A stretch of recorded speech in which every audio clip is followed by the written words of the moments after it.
take that a step further and be a permission slip for other people, because we need more authenticity. We need more people who are embodied in their unique strengths and qualities and talents and personality traits and quirks.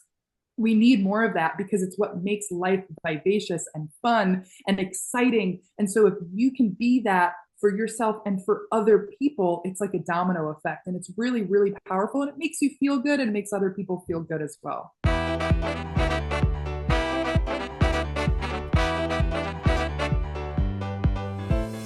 Welcome to the Mindful Method podcast, where we don't just fill your ears, we fill your mind with the tools to enhance your emotional and physical reality. I'm your host, Jordana Sade, here to guide you on this journey of the body-brain connection and help you take your power back to create the life you've always wanted. So grab a seat, because class is in session and our method is on the syllabus. Here at the Mindful Clinic, we're not just changing your mind, we're changing your life. One mindful moment at a time. Okay, hi everyone. Welcome back to another Mindful Method podcast. Today I am joined by a very special guest. This is Gabby, and Gabby and I actually met, I think it was like an Instagram connection. I love social media, but I was on Gabby's podcast maybe like 6 months ago, and we just connected so hardcore. We have such similar values, and I know that Gabby will just have a lot to offer. So you're going to do a way better job introducing yourself than I will. So just welcome, Gabby. And if you could just tell us a little bit about who you are and how you got here. Absolutely. Thank you so much for having me, Jordana. I'm very excited that we are able to reconnect. And yeah, Instagram is awesome. Social media is awesome. And I love your energy and everything that you embody, as well as your mission. So I myself am a life and business coach, and I take a holistic approach with my clients. I focus on mindset, conscious communication, and goal setting. I'm also a speaker, and of course, I have a podcast of my own. I am very, very passionate about integrating the mind, body, and spirit. I love all things conversation, and I'm an explorer at heart. So I love trying new things. I love adventuring. I love traveling, the outdoors. Everything that allows me to take life by the balls is something that's like totally up my alley. So yeah, very excited for this conversation today. Yay! Well, thank you so much for being here. Okay, so first of all, I want to know, like, what, obviously you didn't wake up as a little girl and you were like, I'm going to be a life and business coach and include spirituality and consciousness and psychology and all the things. So like, what happened in your life that actually brought you to where you are? Yeah. I think that over time, I have come to the understanding that two of the greatest things that I have the ability to do in my life is influence people and create fun, like fun experiences. And so I feel that my purpose in this life, all of my experiences that have led me to this understanding of what I feel like I'm meant here to do, is to positively impact other people's lives and do that by being and leading an example. So I was an athlete growing up. I've been on teams. I had an interesting childhood growing up with my parents, and I was constantly feeling like the mediator and the person who was trying to bring peace and kind of mend over certain issues and problems for other people, that allowed me to develop this awareness of what it means to empathize with others, but also mediate and influence other people positively. So I think that my childhood had an impact, as well as my experiences in school and athletics and social experiences as well. I moved when I was young, and when I came into my new life as a part of, a new school and a new social environment, I had to kind of refine myself at a young age, and I was kind of the odd man out for a little bit. And so I think I developed a very strong sense of self awareness early on in my life, as well as an ability to communicate amongst a lot of different types of personalities. And so I think that integration of all of that has allowed me to reach a lot of people in what I do now. And it's what I'm really passionate about. I love hearing about people's stories, building relationships, and then helping them to see things with a new, fresh set of eyes to build and empower them.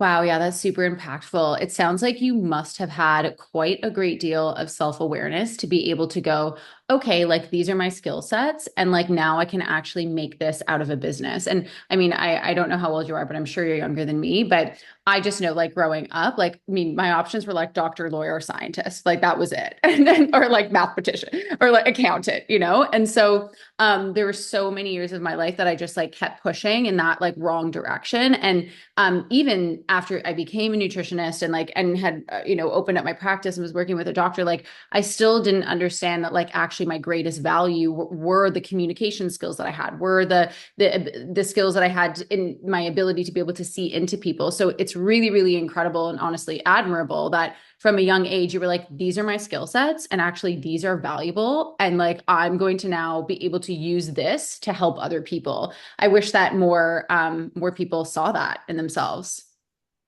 Yeah. Well, I think it's a process to come to an understanding that your skill set is something that you were born with and you're not meant to pigeonhole. Although you can bring your passion with you wherever you go, I think that it's a much more fulfilling endeavor when you are identifying that passion and then building from that point rather than trying to add it as like a tag along. And I resonate as well because I feel like I didn't even consider this to be a profession or an avenue that I could take with my career or my life rather when I was growing up. And it was the same thing. It was lawyer, doctor, like all the big honcho type of roles and how I was going to be successful and make a lot of money. And I had a lot of influence from my dad as I grew up going through high school. And he's a very successful man and I look up to him a lot. But my view was kind of tunnel vision as to what was possible for me. And so I think that we are kind of coming into a new age of people coming back to themselves early on so that they can build from their hearts and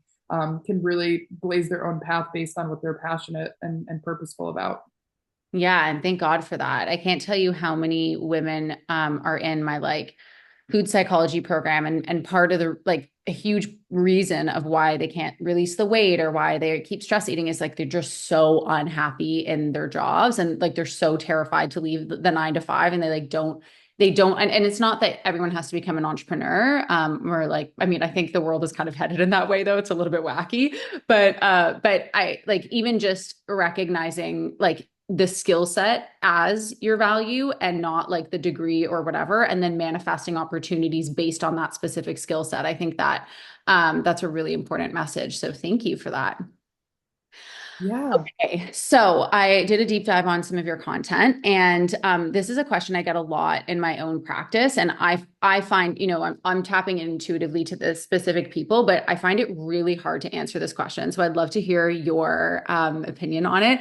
But how do you work through lack of fulfillment? So I think that the idea of fulfillment, we have to kind of break that down and ask ourselves, what does to be fulfilled really mean? And to me, that means that you are content, you are satisfied with your overall quality of life. And I believe that to take that a little step further, you are also exercising your potential. Like you are actively pursuing what you know inherently you are capable of. So there's like, okay, you're feeling content, you're feeling good about how things are going, but you're also actively pursuing yourself and your potential. And so I think that this idea of lack of fulfillment directly correlates to people being disconnected from themselves and from their hearts and from what they value. And so I believe that this feeling of discontentment and feeling like you're lacking purpose, you're lacking passion, it's not something to be ashamed of. It's not something that I have not felt. I have felt that. I'm sure that you have gone through periods of time where you felt unfulfilled. And I think that it is very important to know what it feels like to be unfulfilled because what that is it's actually guidance to help you redirect back to what you value, what your heart is calling for, what is really aligned with your spirit, your soul, and your purpose. And so when you are feeling these feelings of lack of passion and purpose, what I believe that that is a signal in your brain that like your focus is not aligned with what is what your heart is calling for. And so to me, that qualifies us for a lot of introspection and asking ourselves, like, what is it that we truly value, and what are the areas of my life that I am not aligned with what I value and what my priorities are. And so, what I have done through my feelings of unfulfillment in the past is really, really take inventory of my life as to what is not aligned. And for the things that I cannot control, like I was in a corporate job for a long time. And throughout the 2 years that I was there, I started to become more and more aware of how certain aspects of that environment were just not aligned with me. And I felt unfulfilled because I was not exercising my purpose and I wasn't aligned with my values. It caused me to really take inventory of what it was that I could control and the energy that I was bringing into that situation, but also to take that initiative and that action to change the things that I could control. Like if my decisions or my actions or the conversations that I was having, the attitude that I was bringing into those conversations wasn't aligned with my values. For example, one of my values is honesty. And if I was having a conversation in corporate where I felt like I was masking myself or hiding parts of me because I had to, integrate with these corporate people, I was not being true to myself. And so once I started to come back to who I was and how I wanted to show up, what I valued, I started to feel more fulfilled in my life. And then I feel like it's that Rumi quote is like, once you're on the path appears. And it's like my Oh, favorite quote ever because I resonate so much. And it's so true. It's happened so many times in my life and I'm still learning this. So wow. Oh, like so many of those were fucking bangers. Like literally could not have said it better myself. I very rarely say that. Yeah, I think, and I mean, you're so right. It is, I always believe that things like depression, lack of fulfillment, like these like negative emotions we feel are like the best thing that could ever happen to us because it's not that like we're just destined to be sad. It's like this like the thing is if we felt good, then there would be nothing to change. But like those indicators of like we don't feel good is literally just like higher self, universe, whatever it is, trying to like course correct us onto the right direction. It can't do that through feeling good. Like it has to do that through feeling bad, right? But I love what you said because there are, of course, so many people listening to this podcast that like, they have like mortgages to pay. Like they can't just be like, okay, see a job. Like I'm like, bye. I'm just gonna like fuck off on all my responsibilities. But I think the key piece here, if I'm understanding correctly, and what I really took from this is that it really is about aligning yourself with yourself. And so even in those situations, like, and of course, I'm guilty of this too, whether it's like within friend groups or whatever, like it's when we're not in the right environment, it's so easy to kind of lose ourselves to like morph into this like social thing. Because one of the biggest things for human beings is like literally our biggest like more gauge of survival is social belonging, right? So when we don't feel like we socially belong, the body and the brain start to like legitimately shut down. And so there's this element to our primitive nature that makes us want to shift and change into something we're not. But the cost that we pay for that is like literally losing ourselves. And so even in these like corporate situations or even in these situations that aren't aligned, but we can't necessarily change in that moment, we can still return to self and like honor our values. Like, and the cool thing is when you were talking about this, I was literally imagining you in the corporate world, just being like, no, I don't agree with this. And I was like, and the thing is, if that happened and let's say you got fired, then that's like divine alignment, right? Like that's the universe stepping in to be like, all right, on to the next thing. So I love the way you responded to that. I totally resonate with it. And I think that actually everybody listening to this can actively take steps right now to recognize, and I'll ask you a few more questions about this, but like how to tap into their own self in those situations. So if you were coaching a client who was maybe couldn't change their situation, but like trying to teach them to like come back to themselves, what are the things that you would guide them to do? yeah. So I always like to break life up into, have you ever heard of the wheel of life? Yeah, It's of course. oftentimes used in coaching. Okay. So I break things up based on category of life because it's really overwhelming when we look at things like, are you satisfied with your life? Are you fulfilled? Well, it's like, yeah, I mean, in some things I'm really happy with like my relationships right now, but I'm not really happy about like my physical body or maybe like, I don't know, my spiritual body, whatever. And so I feel like it's really important, first of all, to break down the categories and get granular as to what it is you feel is not aligned right now. And so if it is your career, like if it is something that you are sustaining yourself with in terms of financial income, stability, and things like that, okay, what components to that do you feel are unaligned with you? So really what I do with my clients is like I ask a lot of questions because I think it's really important to facilitate deep understanding not only of the client and myself, but also the client and themselves. So I think that asking the questions is really important. And then from there, you kind of break it into, okay, what you can control and what you cannot control. And the number one thing that you can always control is your perspective and the faucet that is turned on in your bucket. So like if you have a bucket full of dirty water, if you turn the faucet on and you leave the faucet on, it's eventually going to clear up. It's going to take time and it's going to take effort. You can't turn the faucet off prematurely because it's going to be muddy if you don't, continue to run the water. So like we have this control of what we feed ourselves. And so oftentimes when we are not masters of our mind and we allow our mind to run the show, we get into these negative thought patterns that are so self-deprecating and they're defeating and they're depressing. And so even though we cannot control things and we're not going to always enjoy everything that's going on in our lives, we can control the attitude that we're bringing to the table. We can control the way that we debrief situations. We can control the things that we do after said circumstance. And so I think it's really about identifying the areas of your life that you're not satisfied with, and then identifying what you can control, what you cannot control, and then coming to terms with the fact that, like, hey, not everything is supposed to be rainbows and unicorns, because if you want to be the main character, you have to write the plot, and you can't do that without having like no drama. You know what I mean? So, yeah, I think perspective is huge. And the last thing that I will say is, it's when you hear about these kinds of things, that's like rewire your brain and like think better or like be more positive. And, that's defeating in itself. Like that is not the point of this. It's not like, okay, you talk yourself out of all of the shit shows that are going on in your life. But what it really means is that like you're taking control and you're not choosing to play the victim all of the time. Sometimes you're going through things that are literally going to beat you up, roll you over in the mud, and like attach feathers to you so that everybody can see that you're going through a shit show right now. And that is the way of life sometimes, but it does not have to be your attitude. That is the moral of the story. And so when we can hack the attitude, hack the mindset, and create it to be self-serving and aligned, then you start to attract more opportunities to balance out the things that might be not going so well in your life.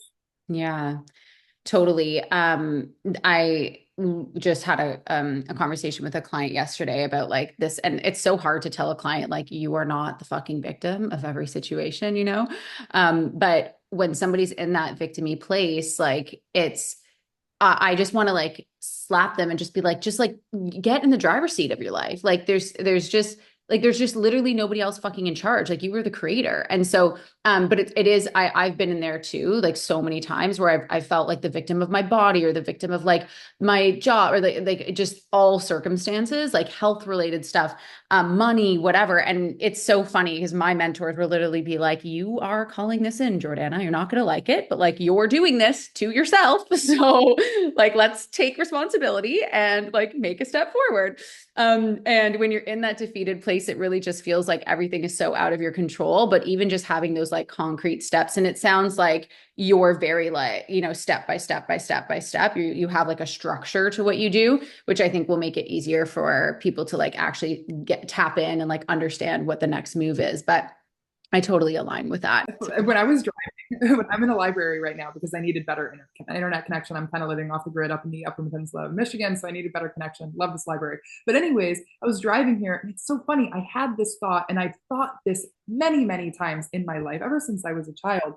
But like, especially when I'm in a car, I think about all of the different realities that people are experiencing. And we're all in this like enclosed space of our vehicle, but there's so many things that are different. There's like the view, there's the destination, there's the sound, there's like the, okay, what vibe is going on right now? Are you communicating? Are you having a conversation? Are you listening to sad music? Are you listening to happy music? We are not experiencing the same reality. And even if we are driving to the same place, the vehicle that we're driving is likely different. The song that we're listening to is likely different. The attitude is likely different. And so it's so apparent to me whenever I'm in a car that we're all experiencing this reality differently. So yeah, I think Mhm. perspective is.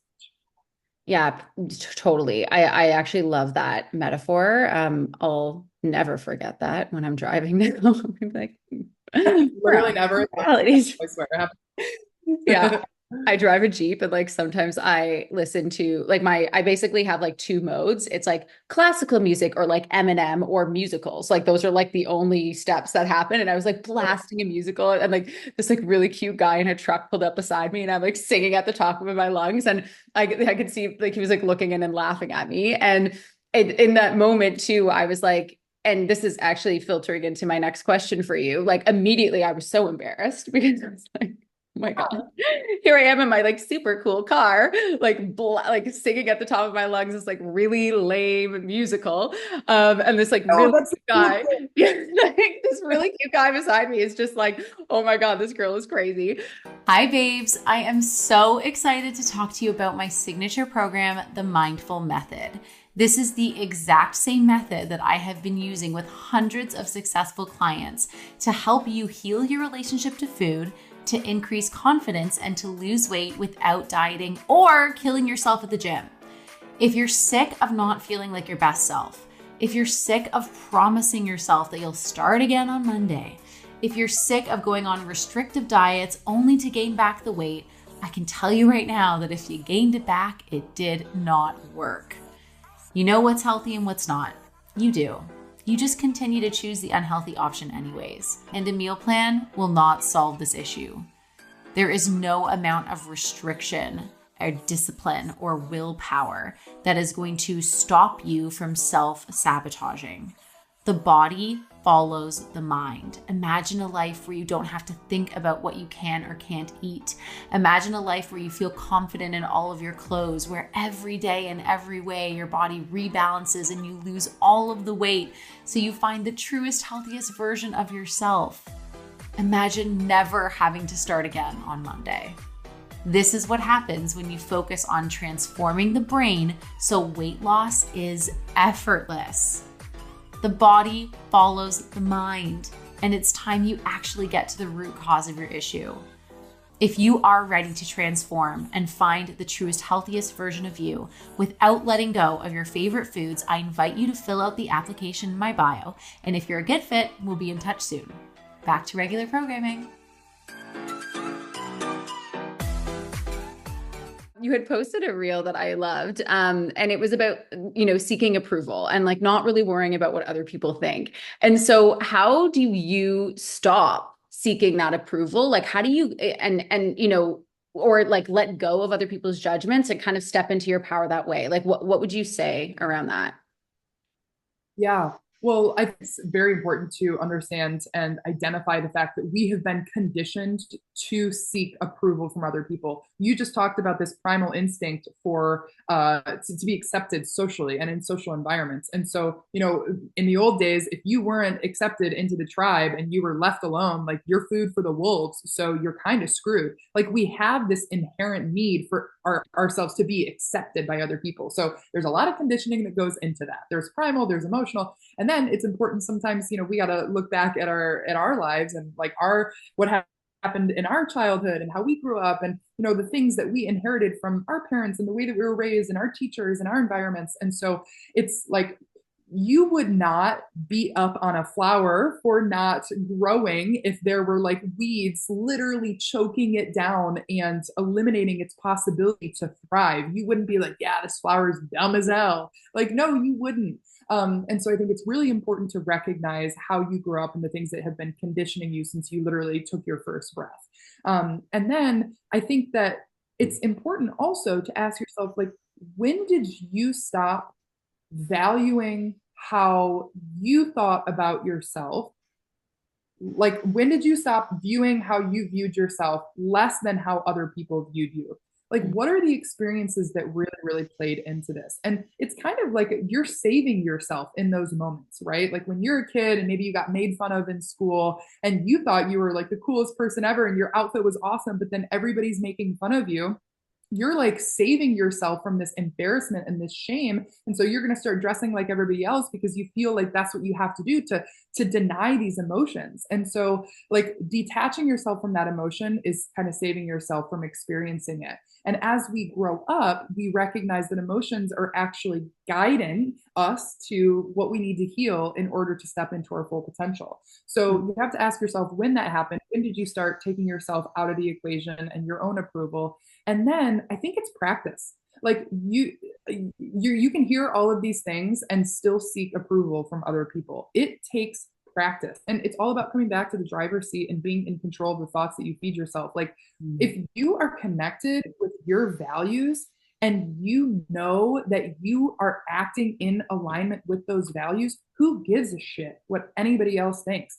I was listening to some guy give a speech, and he called out somebody in the audience who did not have blue hair. They had brown hair. And he was like, what would you say if somebody said, your blue hair is so ugly? Like, I hate that blue hair. Yeah. You know what I mean?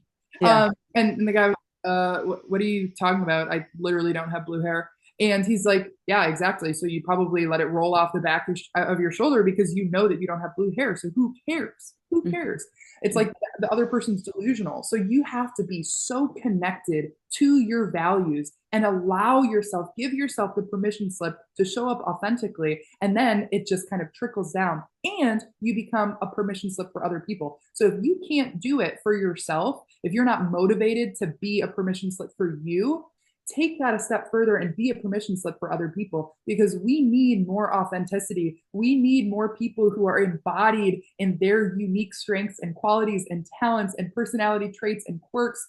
We need more of that because it's what makes life vivacious and fun and exciting. And so if you can be that for yourself and for other people, it's like a domino effect. And it's really, really powerful. And it makes you feel good and it makes other people feel good as well.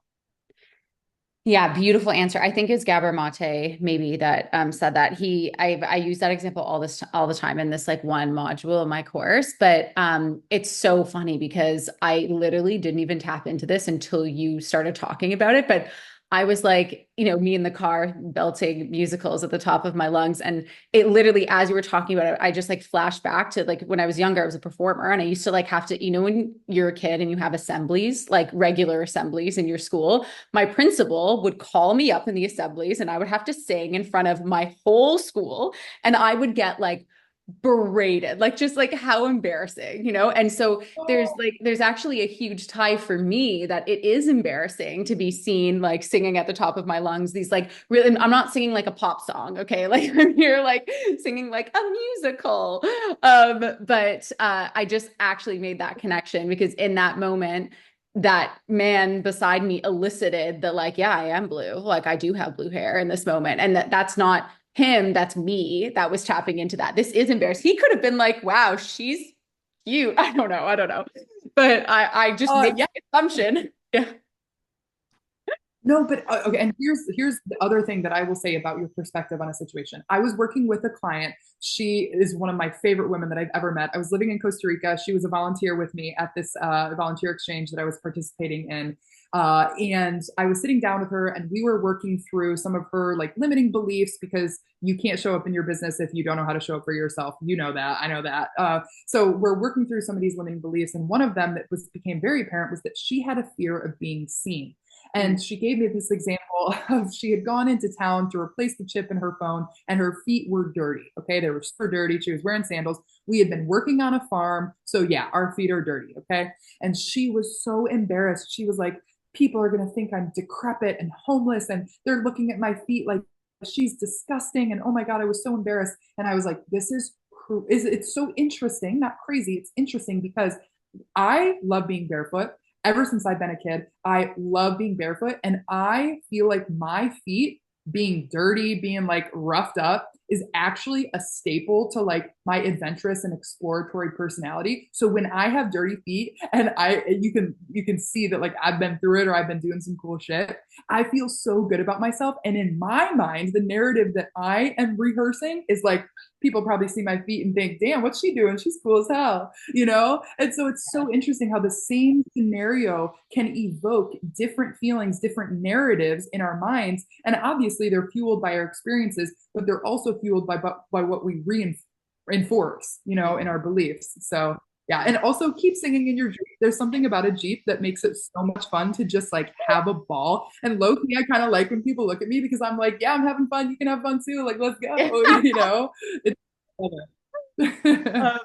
Oh gosh, you said, yeah. So I think this is also kind of highlighting why it's really important to have like a mentor or a coach or just somebody working with you, because and this is one of the things, with my clients, when people are like, well, I know how to eat and I know how not to eat. And I'm like, okay, but the thing is, like, if you knew how to get to where you wanted to be, you would already be there. Like, that's just the truth.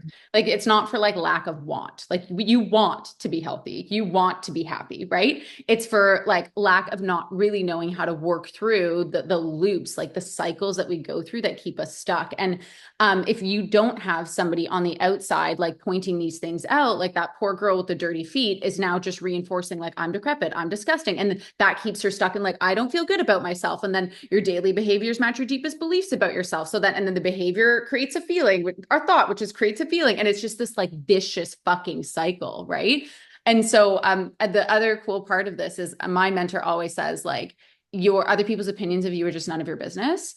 And because the truth is, even if you do everything perfectly, like even if you show up perfectly, like makeup done, completely fucking clean, like all of it perfect, people are still going to develop their own opinions. And like, you just can't control that. Like, you can do everything in your all of your power to like try and make every single person happy, but like, people are still going to develop the opinion based on their own wounds, based on their own healing. And so it's just like, you may as well show up as who you actually are, because you literally cannot control the other person's opinion. And I think that's so powerful too. absolutely. Amen. Yeah. Yeah. Cool. Okay. So the other thing I wanted to talk about, maybe this kind of is similar to what we were just saying, but you also talk a lot about how to like break the guilt trap cycle. So if you can you just like explain the guilt trap cycle for us, and then how you would kind of break that? Yeah. So, personally, for me, the most guilt that I feel is this idea that I'm doing one thing, but I should be doing another. Mm, And oftentimes I fall into this guilt trap when I am not being productive. That is something that I have struggled with severely in my journey, is hyper productivity and attaching my worth and my value to my achievements and my accomplishments.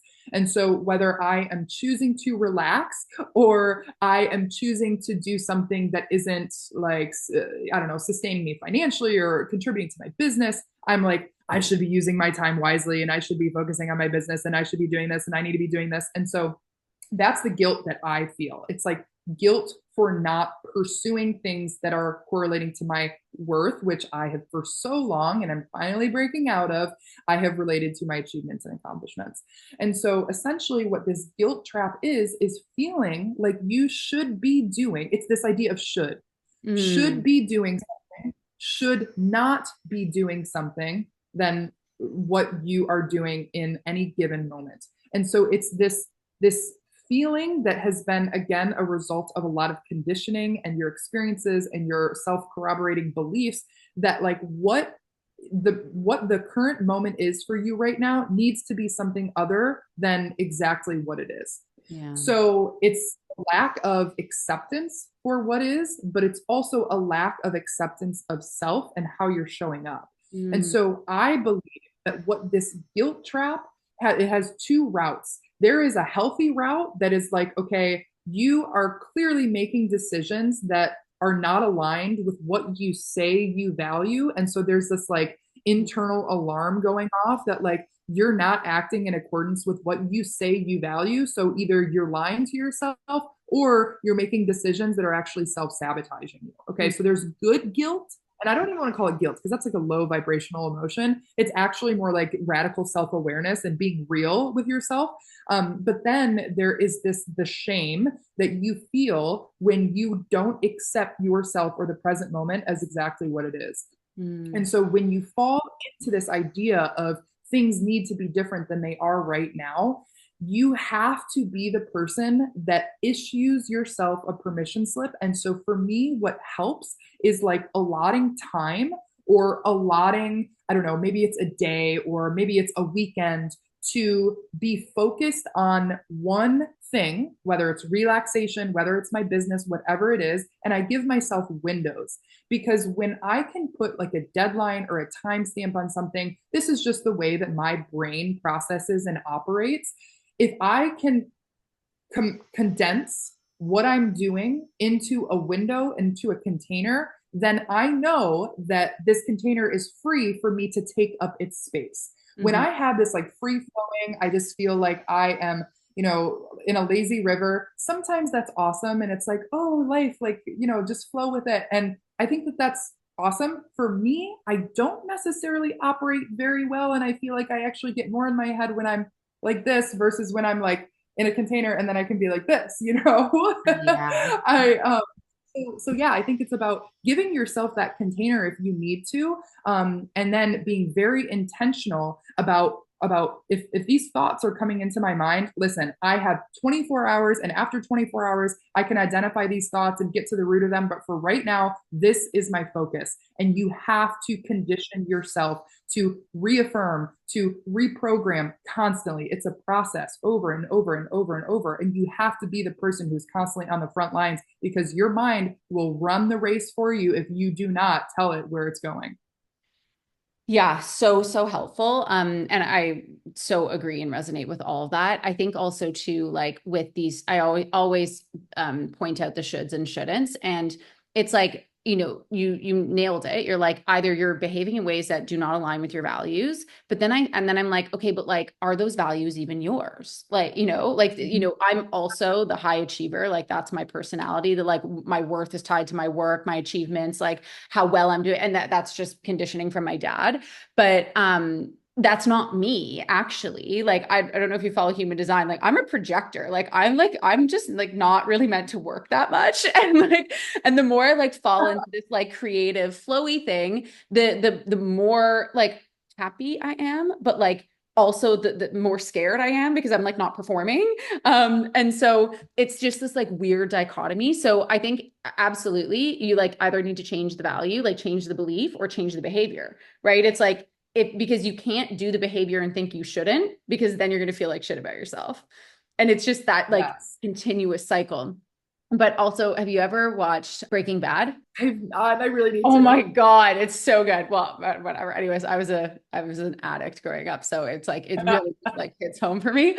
But it's really really great show. But there's this one scene where one of the characters is like in a AA type of circle, and the sponsor there was like okay, like he was feeling really guilty about something that happened, someone had died, and the sponsor there was like, all right, so like you feel crappy, like what is beating yourself up actually doing? And like the truth is, it does nothing. Like it doesn't change the circumstance and it doesn't change the future. All it does is make you feel crappy and keep you stuck in the I'm not good enough mentality. Like I'm not good enough, I'm not doing enough. And then we just keep repeating those cycles. And so I find too, like even with my clients, it's just like, okay, like we can, yes, I agree. We need to like, we can't just keep doing the same thing unless that's the thing that you want to do. And then you need to change the belief. But the guilt and the shame cycle afterwards is actually what I think keeps the behavior running, especially if it's a behavior that you like want to change but like can't. Yeah, 1000%. Yes. And I think too that like this idea of, okay, well, how do I stop these negative thoughts? Because I get a lot of feedback from my clients, and even though we'll walk through things and we'll give tools and things like that, it helps me and the people that I work with for like, okay, what can you do in that moment when you are just feeling bombarded by all of this negativity, all of this guilt, all of this shame? And for me, it's like, okay, take yourself out of your head and get yourself into your body, like into your heart. So you can hum. I just found this the other day. When you hum, your mind is actually incapable of generating new thoughts. So when you hum, it's this like internal reverberating sound that it's like your, I don't know, you're expressing like your own frequency in a way is what humming is, because your internal self is vibrating. It's really interesting. And your mind can't formulate thoughts. And I was doing it the other day when I was like kind of feeling a little low, and I was just humming for like 5 minutes straight, and it was so nice. And so you can hum, you can breathe. Regulating your nervous system is huge. I know you're all up into that. You can move your body, like get up and jump around, because this stagnant, stuck energy is going to stay stuck until you free it up. So I like to get into my body using my voice. I like to call a friend, have a conversation, brain dump, journal it out, whatever you got to do to get yourself out from here and into here or into heart. Do what you got to do and find what works. But there are a lot of methods that you can use in any given moment to get you out of that kind of guilt, shame type trap. Yeah, it's so funny about the humming. I was like actually on a date recently, and he one of the things he reflected back to me was like, you really like, I guess maybe it's just from active listening all the time. He's like, you always go, hmm. And I think actually part of it is because I'm so quick to jump in and give my opinion. And so I've had to really learn how to like sit back and like not have an opinion and just listen. And so even just that short actually like stops my thought process. Also, how many of you guys listening were humming the whole time she was talking? Because I was like, if I'm not being recorded right now, I'd be practicing this. But those are all You really can hum inside your head. You don't even have to do it out loud. Like I was reading this ooh. head or whatever. It was like, yeah, you can hum inside your head if you're in public and you don't want to do it out loud. You can do it inside your head. I don't know, but yeah. That's so cool. Yeah, wow. That's really cool. And also really great like tactical advice that people can just like actually um dive into. I of course like all of my schooling and like academia is like all the mindset, like psychology, it's all brain. And it really wasn't until about a year ago that I like, I mean, obviously the brain and the body are connected. That's my whole message. But it really wasn't until a year or two ago that I really started to understand like get out of the head, get into the body.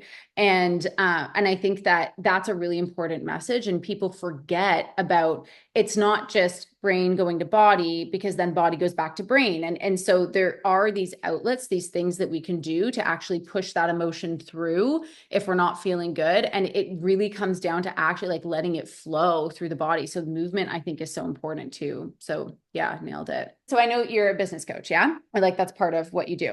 So when you're coaching somebody around their business, how do you incorporate like mastering the mind, which is something that you said, and like why is this like mindset and like spiritual component important for like revenue or success? Yeah. So as I have progressed on my coaching journey, I still work with entrepreneurs, business owners, people who are creating a new brand or building a business. I am somewhat moving away from it, but I still work with people in that world. But it is a lot more integrative and holistic versus like, okay, you're going to do X, Y, and Z to make X amount of dollars or whatever. Like, I'm not really super into all of the marketing strategies. I'm really big on branding, but again, it's about that connection to self. Mm. So I think that when we're creating from a place, when we're producing from a place that is not in alignment with ourselves, that is disconnected from our strengths and what we have to offer the world, we are not producing masterwork. And so when I work with entrepreneurs and I work with people who are trying to build a personal or professional brand, it is just as much of an approach to reconnect with oneself as it is when I work with someone who's like seeking me out for transitionary or life type coaching. Because in a business, what you are giving other people, whether it is a service or a product, it is spawned from your creativity, which is a direct conduit of your spirit, like your passion, your purpose, your heart. And so when you are aligned with your passion and your purpose and your heart, you are creating from a place of abundance you are creating from a place of passion that is going to reach people on a soul level because it's soul to soul. And Mhm. when you are trying to make an impact, I don't work with business owners who are interested in like building a monopoly and just, they just want to make a shit ton of money. Like, that's not really what I am about. As much as I love money, I'll be the first person to say it, but I am not in this for the money. And so I don't necessarily work with people who are operating that way. What I like to do is make sure that people are centered around making an impact and providing people with things that they wish that they had, and they're drawing on their own experiences. And so that requires an ability to tell your own story and a connection to yourself. And you can't make money from a place of disconnect and lack if you are expecting to, have this profound impact on other people. They're just not going to buy into it, because you can read energy, you can read a lack of authenticity, you can read when people don't believe in the message that they are sharing. And Mhm. so how do you get other people to believe? You have to believe. What does that require? Radical acceptance, appreciation, and resonance with yourself. Ugh. So brilliant. I in my membership call, there was a practitioner who just joined, and she was like terrified of showing up. And it was just that same kind of story, like afraid of being seen. Like, what are people going to think? And I'm just like, she's like, oh, I have acne. I don't want people to see that. I'm like, listen, like the version of you that you are now, like if you cover yourself up, if you change, like you're not going to be drawing in the right people. Like there are people that need you right now. And when I look back on videos like 3 years ago, whatever, I'm like, I don't even know who that person fucking is. I'm just like, I don't know what I'm like Jordana. But in that moment of my life, when I was showing up authentically, there were a group of people who needed me then. The group of people who need me now in this version of me is completely different than who needed me then. And so I think the more that we try and shift and change into something that we are not, or try and like provide, oh, like what will sell? Like what will people really like we're actually missing out on all of the people that need the thing that we are like aligned with, the thing that like resonates mostly with us. And it's really, really hard to like teach that and to help people really understand that, because I think just based on the conditioning that we've been given, like we both mentioned it in this call, just dad's influence and the school systems and all the things, like it, we are conditioned to kind of shut down our own authenticity and look for that acceptance, especially when it's like obviously related to survival from a primitive perspective, but like so directly related to survival. If this is your business, it's like, if people don't buy my product, like I'm not going to make money, and then I'm not going to be able to live, and I'm not going to. And so there's a huge fear in this like business world about really showing up authentically and like being able to even access that. So I think that's a really, really powerful message. Even me, I'm like still, obviously it's always a journey, but like I'm still like working on it, I mean, it's always going to be a work in progress. And I think that is my biggest struggle, is releasing the fear that I have associated with finances, with Mm. supporting myself through my business, not taking a normal quote unquote route. And so there is still a lot of fear that I believe I am working through and processing. And I will be the first one to say it, because it's like the second that you feel you released and reprogrammed a fear, you're uncovering another one. And really, what that is, though, it's like it's a staircase to accessing this degree of authenticity and fulfillment that you cannot if you do not confront the shadow, if you don't confront the things that are holding you back. And here's the thing about the nature of who we are. Like, I believe that we are divine little pieces of the universe, little pieces of God. And so when you think about our creator, when you think about nature, and you recognize this ability for systems to support themselves without exerting effort, like trees Oh, growing oh, and taking care of themselves and one another. And you look at mushrooms, I know you're all up in that like mushroom gang, okay? Like, freaking beautiful creatures and support systems, and they are not worried about how they are going to grow. They just do. It's the nature of life, it is the nature of us. We did not have to read a textbook on how to breathe. We came into this world knowing how to do that. And so we actually, hard to believe because of what we've been told since we've also taken that first breath, is that we have the ability to be abundant creatures. We have the ability to grow and to expand and to experience without a shit show happening every 5 seconds. And so we have to learn from the things going on around us and recognize this nature of abundance that is inherent within us. There are things that have been placed on us that may be quote unquote keeping that abundance at a distance, but it wants to get to you. And so that's why uncovering these fears is so powerful, because as you shed them, the abundance is one step closer. And you have to take action, you have to take aligned action, but the place from which you are taking that action is in such deep resonance with who you are that it feels so good that it's not work. It's not work because it's aligned and it's powerful and it's real and it's raw and it's beautiful. Wow. I feel like I just feel like I just went into a fucking vortex listening to that. I was like, oh my God. That was really profound. Thank you so much for that. And this reminds me of obviously, like Maslow's triangle of needs. Yeah. I had to take this course, and it was like an elective when I was doing my master's, but I did it on indigenous cultures, which I actually knew absolutely nothing about. And I was kind of like, it got to the point where I couldn't get into the course I wanted to. And so this was the only thing that would like work with my schedule. And I was like, I don't know that I necessarily have like a passion for this, but like, okay, universe, if this is where I need to be, awesome, put me in this class. And can I just tell you, this is exactly where I needed to be, of course.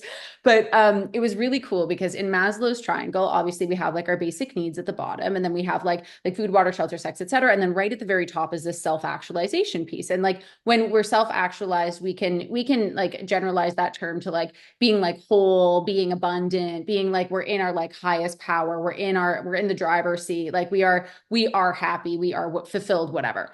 The cool thing is there, Maslow's triangle obviously is like, I don't know, a couple hundred years old. Maybe I could be, I'm that, don't fact check that because that might not be right. But indigenous cultures actually have a completely different system. And it's actually like if you take Maslow's triangle and you just like flip it upside down.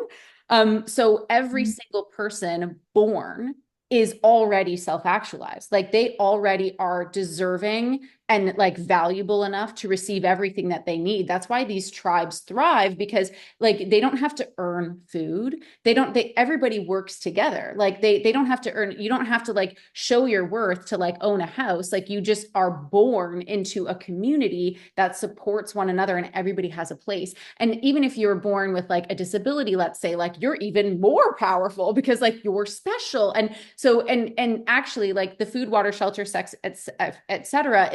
is the side effect of being whole and self-actualized and like using Mother Earth. And it just like blew my mind, because I was like, here we are in this world literally doing things fucking backwards. We're born and we're told that we have to earn our value. And like actually we are born into the like most abundant planet ever. Like we have everything we could ever need. And it's just like so sad that the system has like reversed that for us. Like I was like angry in that class, but it was just so cool. And that just reminded me of it.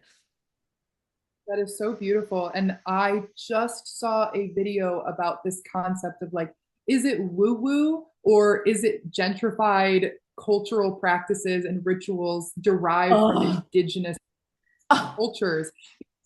Really, like, okay, let's be real. We didn't create this mode of thinking. We didn't create this way of living. Like this has been around for a lot longer than Western civilization and yeah. colonialism. And so, there this idea of woo woo, which essentially just means like hyper spiritual. It's like those, the girls who constantly have like their sage and they're cleansing everybody before they can have a conversation with them. Like that's the idea of woo woo. That's what I think of Yeah. when that term comes about. But really, what it is these are these practices from these tribes and from these cultures that, exactly like you said, recognize that self actualization is everybody's birthright. Yeah. And so it's like it's not a process of actualizing self. It's actually just remembering that self is already actualized and we just have to release everything else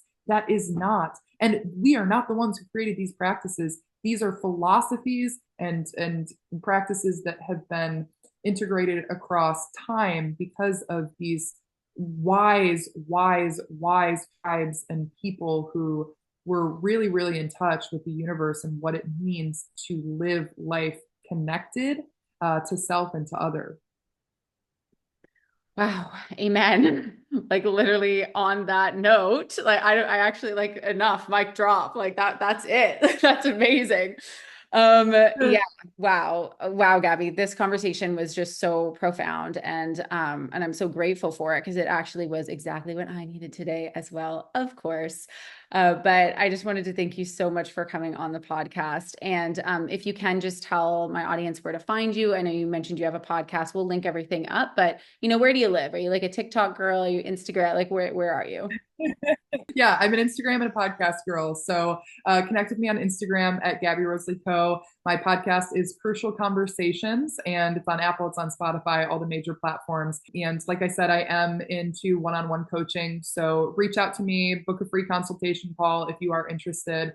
And I also do seminars, I do workshops. So if you are interested in any of those things, reach out to me, connect. My email's in my bio as well. So I look forward to hearing from all of you beautiful people. And thank you so much, Oh, Jordana. This is exactly what I needed. Like, this was so powerful. It was so real. I love that when we got on this, you were like, yeah, I don't really script things. I was like, let's go.